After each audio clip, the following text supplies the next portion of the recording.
After 2 months of tough overland travel, Antonio Pinedo, a US-bound migrant from Venezuela, is nearly there. He's just arrived in Ciudad Juarez, Mexico, across the border from El Paso, Texas. But given the current weather, this final stop on his long journey north may be the hardest. The current heat wave we're living through is terrible. There's a water shortage, we get dehydrated, and that gives you headaches and makes you vomit. And the sunburn, my lips are totally burned. A record-breaking heat wave here is now entering its third week. Temperatures on this section of the US-Mexico border are forecast to rise this week as high as 43 degrees Celsius, a scorching 108 Fahrenheit.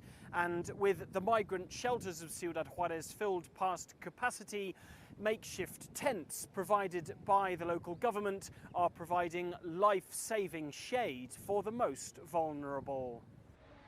But even inside a tent, the midday heat is unbearable. Junior Vasquez has been at the border for 6 months. He says the past few weeks have been the worst of his stay. Inside the tent, it's like an oven, and we're all inside melting like butter. You can't sleep, you can't do anything. We're like zombies. Not even in the hottest part of Venezuela do we get heat like this. However, migrants like Junior must risk going out into the heat to provide for their families. We go out to work, to earn money to eat. But I've nearly fainted being outside in this heat. My body clams up, I get shivers, I can't walk. You have to find a bit of shade to rest under because you feel you're going to faint.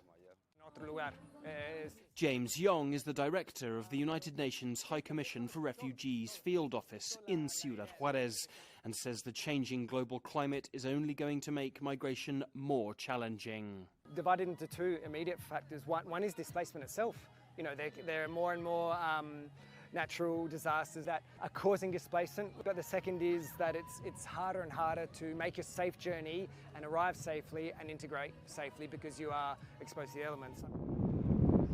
Despite the extreme weather, migrants continue to arrive here in this desert border region.